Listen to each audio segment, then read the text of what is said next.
আমাকে শিখিয়ে লাভ নেই, আমি অনেক প্রধানমন্ত্রী দেখেছি। আমি এবার একটা বইও লিখব, কে কেমন ছিল। নেক্সট বই মেলাতে বেরোবে।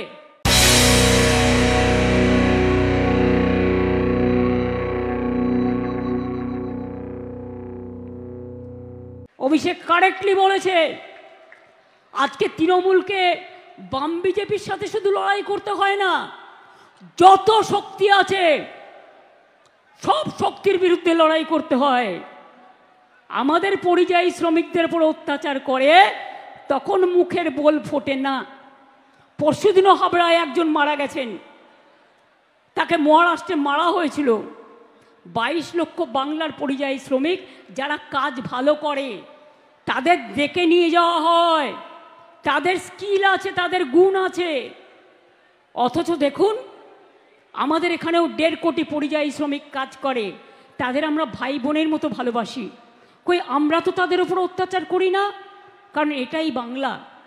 আর যারা অত্যাচার করছে তাদের আমি বলি, ইলেকশন আসলেই দেখবেন এজেন্সির দাপাদাপি বাড়ে।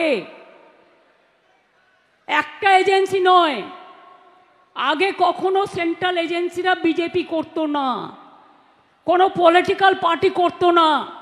আমি 7 বার এমপি হয়েছি, আমি রেল মিনিস্টার 2 বার হয়েছি, আমি কোল মাইন্স মিনিস্টার ছিলাম, আমি ইউথ স্পোর্টস মিনিস্টার ছিলাম, আমি উইমেন চাইল্ড মিনিস্টার ছিলাম।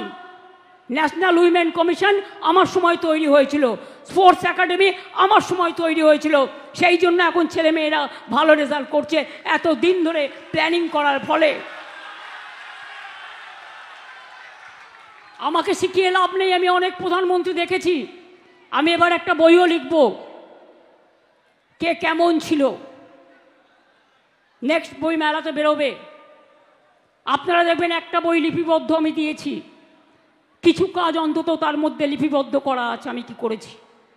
সবটা তো লেখা যায় না, কিছুটা বাকি থাকে, কারণ প্রতিদিনই কাজ বাড়ে।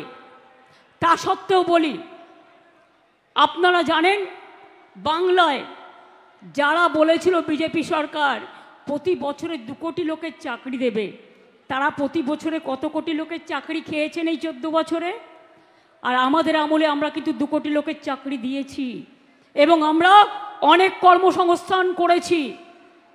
মনে রাখবেন, নীতি আয়োগ পর্যন্ত, এটা আমি বলছি না, নীতি আয়োগ বলছেন, সেন্ট্রাল গভর্নমেন্টের তৈরি করা, নেতাজি সুভাষচন্দ্র বোসের প্ল্যানিং কমিশন তৈরি করে দিয়ে যে নীতি আয়োগ তারা তৈরি করেছিলেন, তারা বলছে 22-23 সালের বার্ষিক বেকারত্বের হার ছিল মাত্র 2%, জাতীয় লেভেলে যা ছিল 3.2%, অর্থাৎ আমরা 30% কম ছিলাম, বেশি ছিলাম।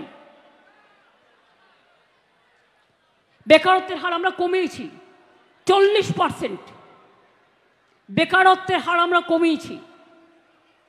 কর্মদিগন্ত এশিয়ার বৃহত্তম লেদার কমপ্লেক্স, 35,000 কোটি টাকা বিনিয়োগ হচ্ছে, 7.5 লক্ষ লোকের চাকরি। বেঙ্গল সিলিকন ভ্যালি 27,000 কোটি টাকার বিনিয়োগে 75,000 আইটি কর্মসংস্থান হাব।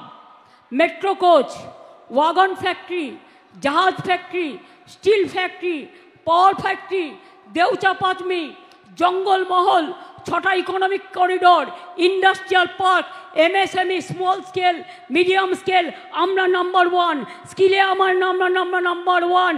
এমএসএমইতে মেয়েদের কর্মসংস্থানের দিক থেকে সেলফ হেল্প গ্রুপে আনন্দধারায় আমরা নাম্বার 1 ইন ইন্ডিয়া।